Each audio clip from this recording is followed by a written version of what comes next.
गरीब दिखने वाला अंडरग्राउंड करोड़पति ससुराल।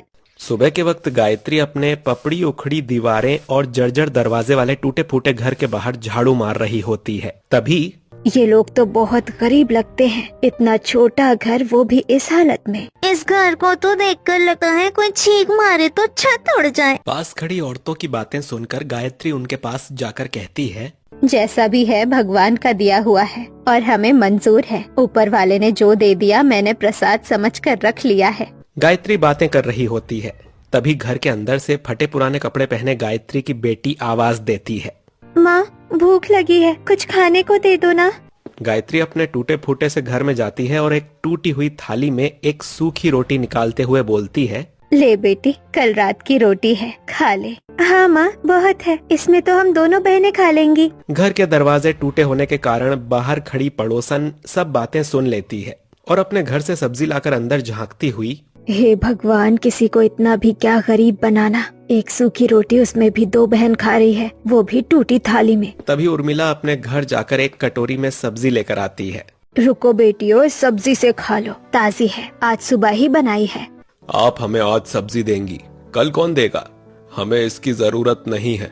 पास खड़ी घर की बड़ी बहू नीलम आगे आते हुए बोलती है, भगवान ने हमें जो दिया है हम उसमें खुश हैं। हम कभी किसी का दिया हुआ नहीं लेते, आप ये किसी और को दे दीजिएगा। उर्मिला पूरे परिवार को आत्मनिर्भर और सुझारू मान वहाँ से चली जाती है। तभी क्यों, कैसी लगी मेरी एक्टिंग? हूं ना मैं बढ़िया एक्टर?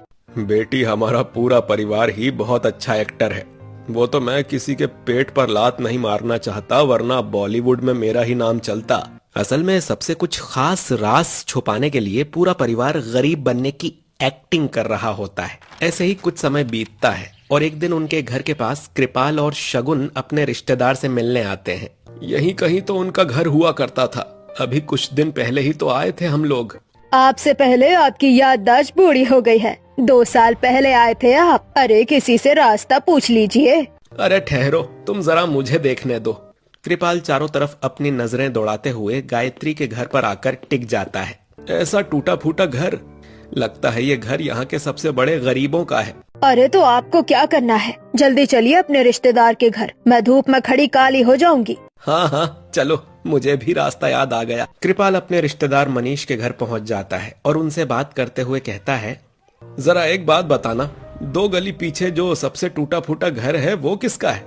वो घर यहाँ के सबसे बड़े रईस का है।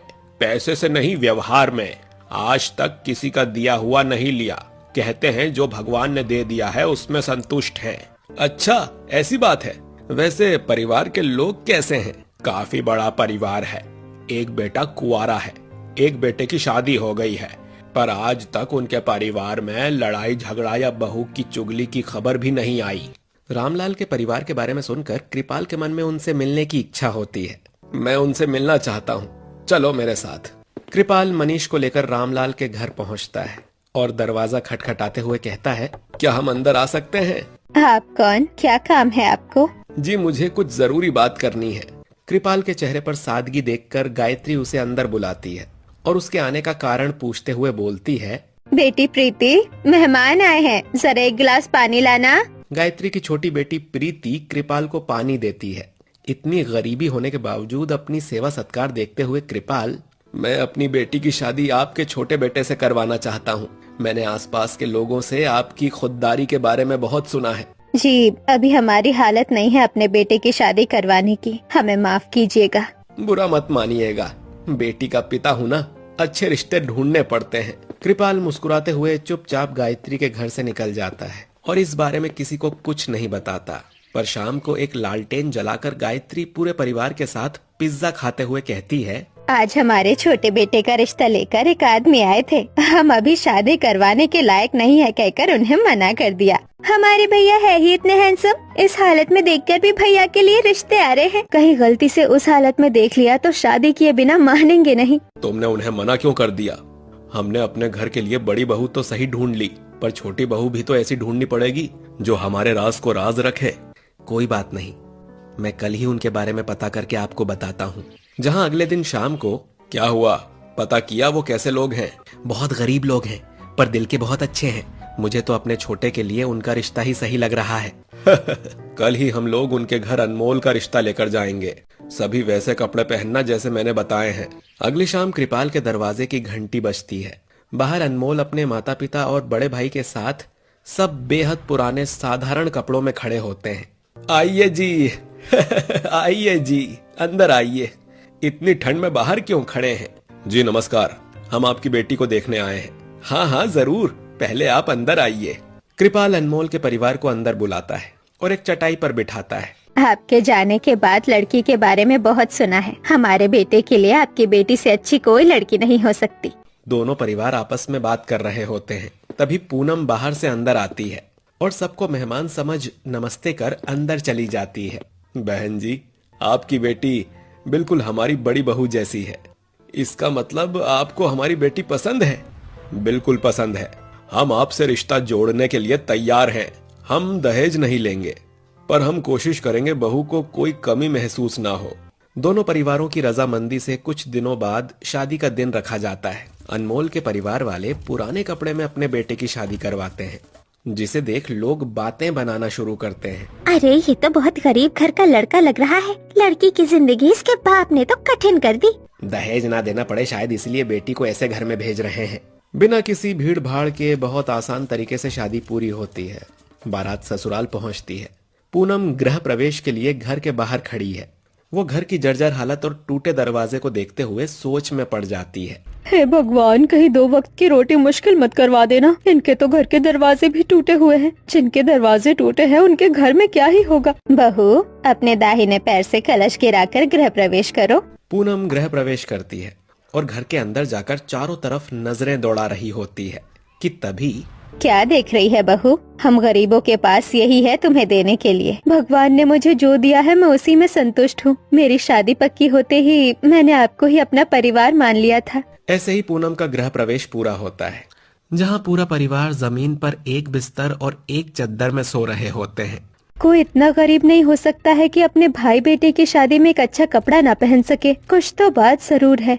शादी से थकी हुई पूनम अपने ससुराल के बारे में सोचते हुए तुरंत सो जाती है, पर वो नहीं जानती थी कि जिस परिवार को पूरा शहर गरीब समझता है वो असल में शहर का छुपा अंडरग्राउंड करोड़पति ससुराल है। ऐसे ही अगले दिन घर के बाहर ये लोग आज अपनी बहू को पहली रसोई में क्या बनाने कहेंगे? सूखी रोटी? जो भी कहेंगे तुम्हें नहीं बनाना है। उनके घर का निजी मामला है। बहू, आज पड़ोसियों में इसी बात की चर्चा है कि हम नई बहू से पहले रसोई में क्या बनवाएंगे। बताइए ना माँ जी, क्या बनाना है? मैं भी बना दूंगी। मैं थोड़े से खीर के चावल और दूध लाई हूँ। इसकी खीर बना दे। मैं बस 2 मिनट में बना दूंगी।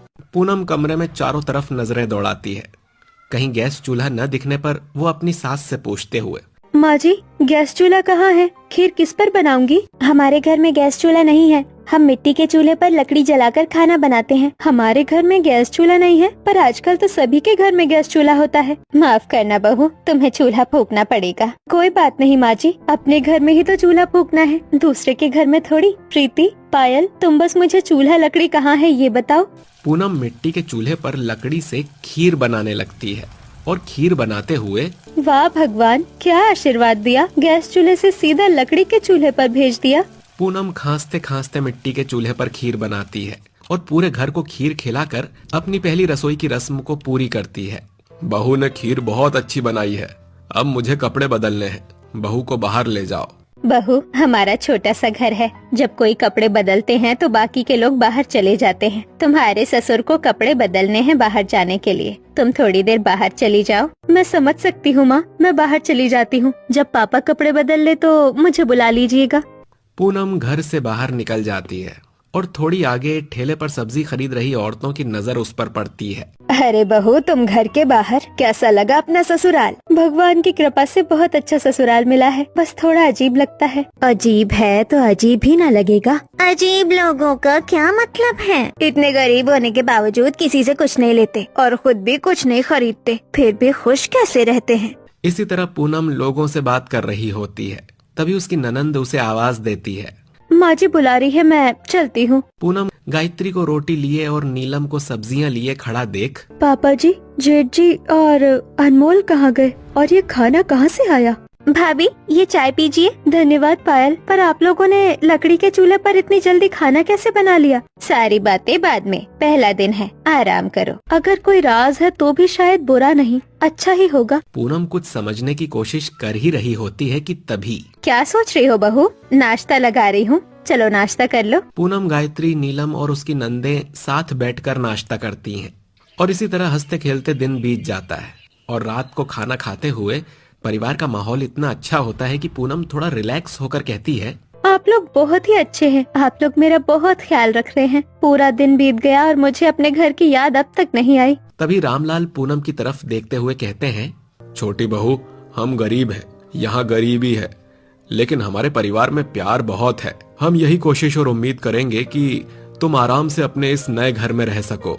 जी पिताजी। खाना खत्म होने के बाद सब अपने अपने काम में लगते हैं और पूनम अकेली एक कोने में बैठी सोच रही होती है।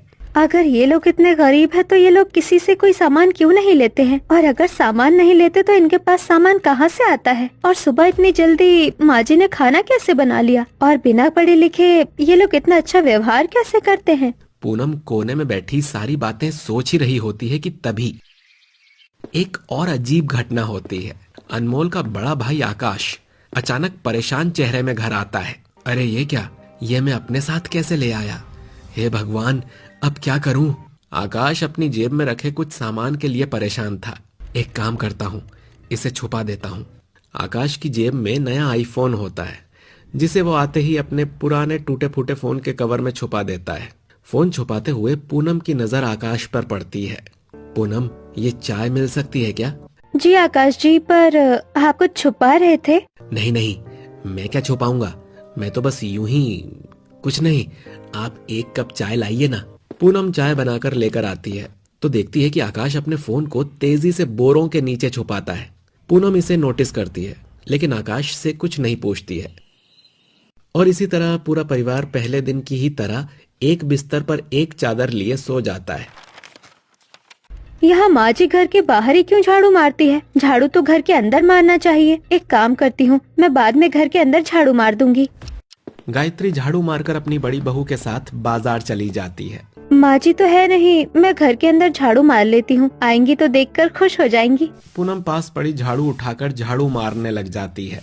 झाड़ू मारो ऐसा, घर साफ हो जाए कांच जैसा, चमके जैसे कोई आए ना। हो। पूनम गाना गुनगुनाते हुए झाड़ू मार ही रही थी कि तभी उसका पांव सीक्रेट गेट के पास जा फंसता है और वो डगमगाकर पास की दीवार पर टिक जाती है। तभी कुछ खिसकने की आवाज आती है। ये आवाज कैसी आई? तभी पूनम दीवार पर हाथ रखती है और दीवार थोड़ी धंस जाती है। पूनम चौंक कर पीछे हटती है। हे भगवान, ये क्या हुआ? दीवार अंदर धंस गई और ये जमीन हल्की खुल कैसे गई? घर की दीवार लकड़ी की बनी नकली दीवार थी और जमीन के ढक्कन को खिसकाने पर नीचे जाने वाली ऑटोमेटिक सीढ़ियां थीं। लगता है यही है मेरे ससुराल वालों का राज। जरूर नीचे कोई बड़ा कमरा होगा जिसमें उन्होंने ढेर सारे पैसे छुपा रखे होंगे। अंदर तो बहुत अंधेरा है, पर चलो चलकर देखती हूँ, जो होगा देखा जाएगा। पूनम डरती हुई ऑटोमेटिक सीढ़ियों पर खड़ी हो जाती है। सीढ़ियां उसे लेकर नीचे जाने लगती है और नीचे पहुंचते ही पूनम की आंखें फटी की फटी रह जाती हैं। इतना बड़ा अंडरग्राउंड बंगला, ये तो किसी करोड़पति का ही हो सकता है। कहीं ये मेरे ससुराल वालों का तो नहीं? पूनम की आंखों के सामने अंडरग्राउंड करोड़ों का बंगला खड़ा था। ये तो किसी मॉल से भी बड़ा है। ऐसा करोड़पति बंगला तो सिर्फ कहानियों में सुना है, पर असल में अंडरग्राउंड करोड़पति बंगला है। ये तो मैं अभी ऊपर जाती हूँ, तब सभी से पूछूंगी। पूनम ऑटोमेटिक सीढ़ियों पर चढ़ जाती है और ऑटोमेटिक सीढ़ियां पूनम को वापस उसके घर में पहुंचा देती है। मेरे ससुराल वाले खुद को स्मार्ट समझ रहे थे, पर उन्हें पता ही नहीं बहू उन्हें ज्यादा स्मार्ट मिली है। पूनम अंडरग्राउंड दरवाजे को खोलकर खड़ी थी।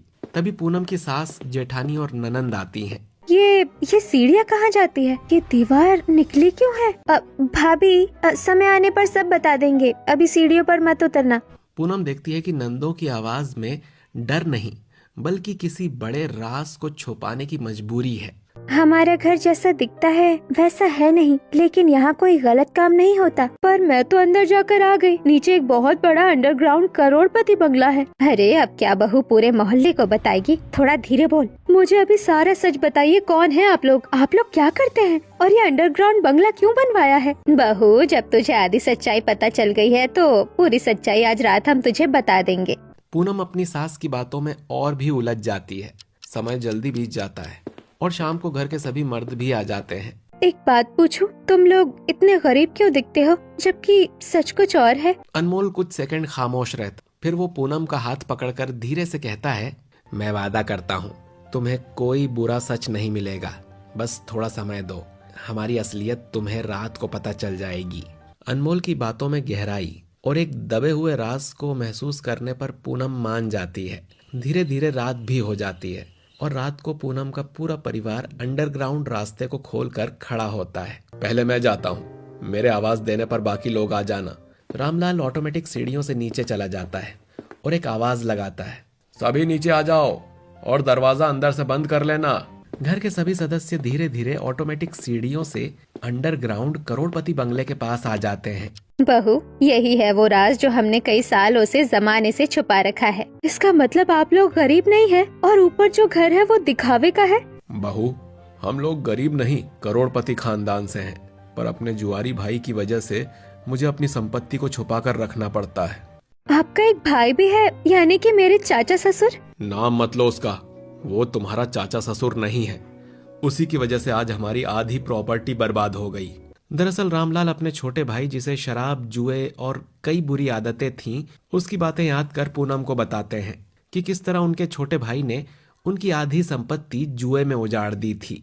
रामलाल की ऊंची आवाज से पूनम डर जाती है।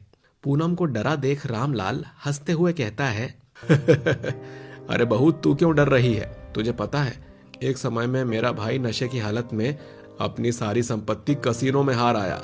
आप भी क्या पुरानी बातें बताने लगे बहू को। बहू बस तू इतना ध्यान रखना, ये बातें तुझे किसी को नहीं बतानी है। अब चल तेरे दूसरे ससुराल में तेरा असली गृह प्रवेश करवाते हैं। गायत्री बंगले के अंदर जाती है और आरती की थाली और चांदी के कलश में चावल रखती है। बहू अब अपने शुभ कदमों से गृह प्रवेश कर। पूनम गृह प्रवेश करती है और बंगले के चारों तरफ एक नजरें दौड़ाती है और बड़े बड़े कमरे, ऊपर लगी बड़ी बड़ी झूमर को देखते हुए, हे भगवान तेरी इतनी कृपा मुझ पर हो गई, तूने तो मेरे भाग्य ही पलट दिए। धन्यवाद भगवान। यहाँ वहाँ क्या नजरें घुमा रही है? पूरा बंगला ही तुम्हारा है। अभी रात हो गई है, कल सुबह अच्छे से देख लेना। पूनम मन में लड्डू खाती है। अनमोल के साथ अपने कमरे में जाती है जहाँ बड़े बड़े वार्डरूम, मखमली बिस्तर पर लेटकर खुश होते हुए बोलती है, ये कमरा मेरा है? मुझे तो यकीन नहीं होता। यकीन नहीं होता तो यकीन करो, ये सब कुछ आज से तुम्हारा ही है। और सो जाओ। पूनम खुशी खुशी अपने नए ससुराल में सो जाती है और अगले दिन सुबह रसोई में, मम्मी भाभी उठ गई होंगी क्या? आज पहली बार घर की रसोई देखेंगी और हमारा अंडरग्राउंड बंगला घूमकर तो चौंक ही जाएंगी। तभी पूनम के कमरे का दरवाजा धीरे से खुलता है। हल्की गुलाबी सूती साड़ी पहने पूनम बाहर आती है। नमस्ते मम्मी, हमेशा खुश रहो। आओ रसोई दिखाती हूँ। रसोई में घुसते ही पूनम की आंखें थोड़ा फैल जाती हैं। रसोई बेहद आधुनिक थी। ऑटोमेटिक चिमनी, ग्लास पैनल, ऊंची कैबिनेट्स और किसी अच्छे महंगे होटल जैसी चमक। ये सब बाहर से तो ऐसा नहीं लगता था। हम लोग बाहर से ज्यादा दिखावा नहीं करते भाभी। गायत्री चाय बनाकर ट्रे सजाती है और पूनम को पकड़ाती है। ये पापा के लिए रख लो, उनकी चाय आज से हमेशा तुम देना। आज से ये तुम्हारी जिम्मेदारी। पूनम सिर हिलाती है, ट्रे पकड़ती है और धीरे धीरे ड्राइंग रूम की ओर बढ़ती है। रामलाल उसी सोफे पर बैठे होते हैं जहां वो हर सुबह अखबार और चाय के साथ दिन की शुरुआत करते हैं। पापा जी आपकी चाय। धन्यवाद बहू, तुम ठीक हो ना? घर में कोई दिक्कत तो नहीं है? नहीं पापा जी। उसी समय आकाश नीचे आता है। संभल कर, पापा जी की पहली चाय बनाना सबसे बड़ा एग्जाम होता है और अगर चाय कड़क निकली तो समझो फुल मार्क्स। तभी रामलाल दोनों भाइयों को घूर कर देखते हुए कहते हैं, तुम दोनों के बिना भी मेरी चाय ठीक होती है। सब हंस पड़ते हैं और ऐसे ही माहौल हल्का हो जाता है। इसी तरह रामलाल का परिवार दिन में अपने दिखावटी घर में और रात में अपने अंडरग्राउंड करोड़पति बंगले में रहता है और एक सुबह पूरा परिवार अपने दिखावटी घर में बैठा होता है। बहू, आज का दिन आराम से बिताओ। आज हम लोग अंडरग्राउंड घर के लिए सब्जियां लेने जा रहे हैं। जी मम्मी जी। तभी अपने अंडरग्राउंड घर में तैयार होकर ऑफिस जाने के लिए नीचे जा रहे रामलाल कहते हैं, बहू ये घर तुम्हारा भी है, जो कुछ भी तुम करोगी समझदारी से करना। दोपहर होते होते गायत्री अपनी बेटियों और जेठानी के साथ सब्जी लेने बाजार चली जाती है। भैया, आलू 5 किलो दे दो और 2 किलो ये प्याज दे दो। गायत्री अपनी बेटी बहुओं के साथ सब्जी खरीद रही थी कि तभी उस पर रामलाल के जुआरी भाई की नजर पड़ जाती है। अरे ये तो भाभी है, इतना सारा सामान ले रही हैं। मुझे लगता था ये लोग मुझे झूठ बोलते हैं, अभी भी इनके पास पुरानी प्रॉपर्टी है। पायल, प्रीति, मैंने सब्जियां खरीद ली है, चलो बेटी घर चलते हैं। अशोक गायत्री की बातें सुन लेता है और उसका पीछा करते हुए उनके घर तक पहुंच जाता है। गायत्री घर में चली जाती है और अशोक छुपकर घर के अंदर झांकने लगता है। बहू, हम आ गए। सामान बहुत ज्यादा है, इसे जल्दी अंडरग्राउंड बंगले में रख दे। हाँ देवरानी जी, जल्दी अंडरग्राउंड दरवाजा खोलिए। पूनम अंडरग्राउंड दरवाजा खोलती है और गरीब दिखने वाला पूरा परिवार अपने अंडरग्राउंड बंगले में चला जाता है। अच्छा तो ये है इनका घर, अब बस रात होने की देर है। जैसे ही रात होती है घर के सभी सदस्य अंडरग्राउंड बंगले में सोने चले जाते हैं, पर पूनम आज गरीब घर में सो रही होती है। आज तो मैं फिर से अमीर बन जाऊंगा, आज मुझे कोई रोक नहीं पाएगा, भगवान भी नहीं। अशोक रामलाल का लालची, चालाक और कर्ज में डूबा बड़ा भाई चुपके से दिखावटी घर में घुस जाता है। आखिर पकड़ ही लिया तुम लोगों का राज, करोड़ों में प्रॉपर्टी, अब ये सब मेरा होगा। अशोक धीरे से नीचे के गुप्त कमरे का दरवाजा खोलने ही वाला था कि तभी पीछे से पूनम उसे रोकती है। दरवाजा खोलकर क्या करोगे चाचा जी? अशोक चौंक कर पीछे मुड़ता है। पूनम उसकी चाल समझ चुकी थी, क्योंकि उसने कई दिनों से देखा था कि अशोक बार बार घर के आसपास घूम रहा था और कुछ ढूंढ रहा था। तू यहाँ क्या कर रही है? आपकी नजर हमेशा से इस घर की संपत्ति पर थी और इसी वजह से परिवार ने अपनी अमीरी छुपाई, लेकिन आज आप कुछ नहीं कर पाएंगे। आज तो भगवान भी इन्हें नहीं बचा पाएगा, तो तू क्या मुझे रोकेगी? अशोक जोरों से हंसते हुए पूनम पर हमला करता है। पूनम सावधानी से साइड हट जाती है। मुझे पकड़ना इतना भी आसान नहीं है, थोड़ी तो मेहनत आपको भी करनी पड़ेगी मुझे पकड़ने के लिए। रामलाल का जुआरी भाई अशोक दोबारा से चीखते हुए पूनम पर हमला करता है। इस बार पूनम अशोक के हाथों आ जाती है। अब देख मैं तेरा सिर कैसे फोड़ता हूँ। अशोक पूनम के सिर को दीवार में लड़ाने ही वाला था कि तभी पूनम अशोक को एक लात मारती है।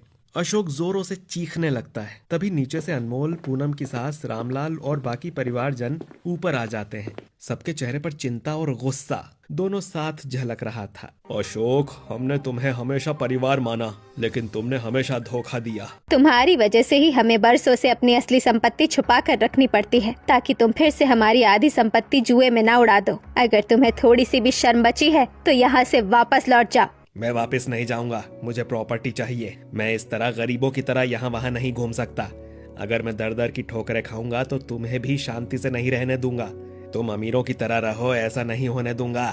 अशोक अपने मंसूबे में पूरी तरह असफल हो चुका था। पूरे परिवार की मौजूदगी में वो चुप हो गया। उसकी आंखों में डर था और परिवार वालों के गुस्से से डर कर वो गिड़गिड़ाते हुए कहता है, ठीक है, फिलहाल तो मैं चला जाता हूँ, पर लौट कर वापस आऊंगा और प्रॉपर्टी तुमसे छीन लूंगा। अशोक की बात खत्म होते ही दोनों भाई आगे बढ़ते हैं और अशोक को कंधे पर उठाकर अपने घर के बाहर फेंक देते हैं। चाचा, दोबारा इधर मत आ जाइएगा, वरना बाहर नहीं सीधे थाने में फेंक आऊंगा। अनमोल और आकाश अशोक को घर के बाहर फेंक देते हैं और खुद घर में आ जाते हैं। अगर पूनम समय पर आगे नहीं आती और अपनी जान खतरे में डालकर चाचा से लड़ाई नहीं करती तो आज हमारी प्रॉपर्टी खतरे में थी। पूनम आंखों में आंसू लिए अपने परिवार से कहती है, कोई चाचा जी को ये क्यों नहीं समझाता कि चोरी करके कुछ नहीं मिलता है, परिवार से दूर होना भी एक सजा है, पर अगर आप बदल जाए तो घर हमेशा आपका रहेगा। परिवार पूनम की बात सुनकर हैरान था। किसी ने सोचा भी नहीं था कि वो इतनी समझदारी से सोचने और बात करने वाली है। बेटी, तुमने आज इस घर को बचाया है, अब समझ आया। इसीलिए कहते हैं बहू घर की असली लक्ष्मी होती है। धीरे धीरे माहौल शांत हो जाता है और अशोक भी घर से जा चुका था और परिवार ने भी अपनी सुरक्षा और मजबूत कर ली थी। लेकिन एक बात सबके दिल में साफ हो गई तभी कि ये घर सिर्फ अमीर नहीं था, ये समझदार भी था। और पूनम अब केवल बहू नहीं, इस परिवार की असली ढाल बन चुकी थी। तुम ना होती तो आज हमारा सब कुछ खत्म हो जाता।